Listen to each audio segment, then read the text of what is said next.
Kazwai muri Zimbabwe kusangana kwa tiri kuita nasi uno tiri muchitungwiza tine chitungwiza Harmon Singers vaimba maimwana ngiyalibingelela Zimbabwe mulami Zimbabwe laba Drumas Media ngiyakwazi ukuthi bakhona abaqalisa ukubuya abaqalisa ukusibona abajayele siyalibingelela sithi welcome ku Drumas Media namhlanje sise Chitungwiza emzini omkhulu lapha sile qembe lihlabelelayo sile qembe lihlabelelayo okuthiwa yiHarmon Singers.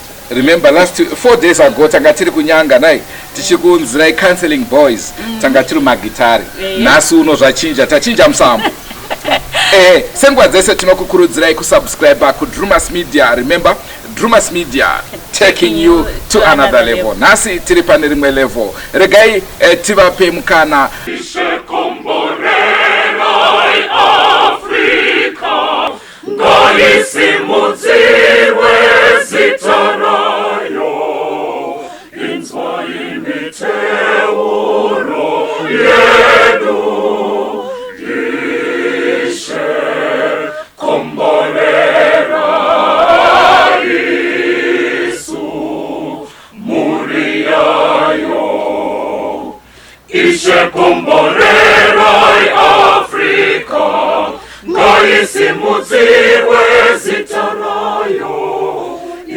imiteuro yedu, ishe komborerai Yesu, muriayo.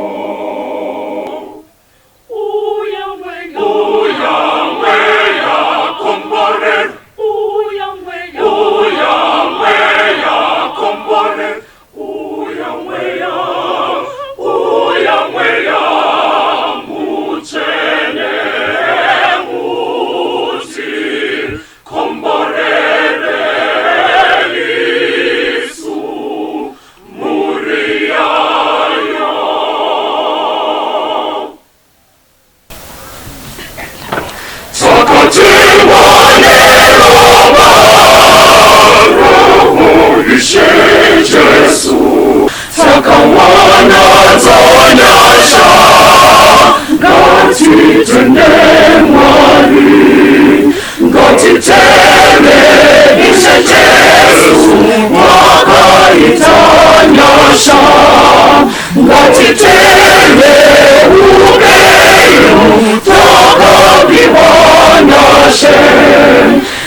Ngatizvipfidze zvakaipa,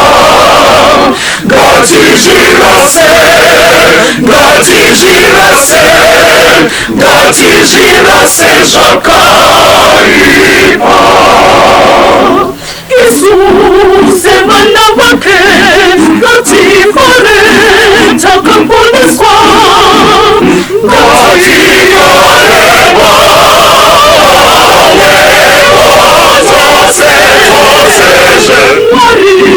Wakantifira, Ishe Jesu, wakantifira, nasi tinova, nisisa wazo, nemava,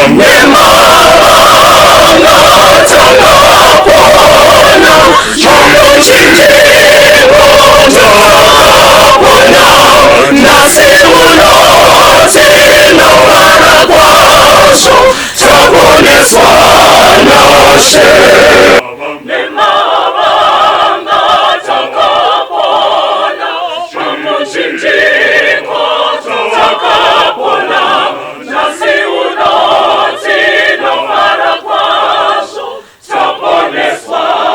No.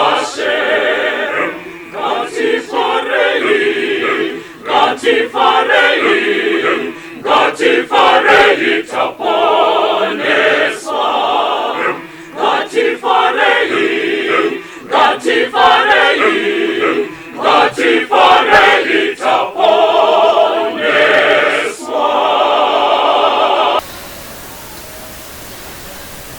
Ndijesu, Ndijesu, Ndijesu wakafa. Ndijesu, Ndijesu, Ndijesu, Ndijesu wakafa, wakazomuka ngati imeli wakonda kufa. Ndijesu, Ndijesu, Ndijesu wakafa. Ndijesu, Ndijesu, Ndijesu, Ndijesu wakafa, wakazomuka ngati imeli wakonda kufa. Ishe Jesu, Ishe Jesu, mapenyu manorarama, mapenyu narasi. Ishe Jesu, Ishe Jesu, ndiwo Alfa na Omega. Kutanda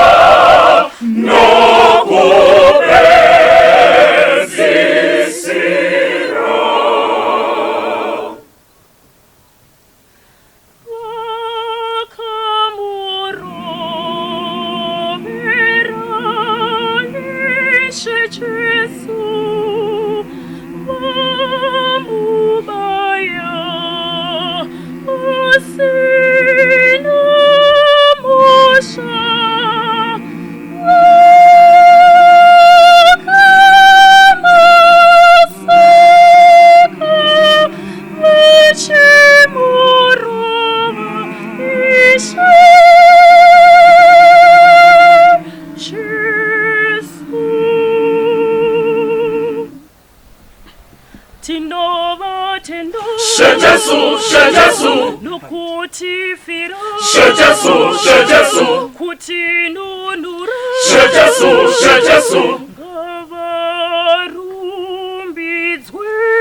Noma namata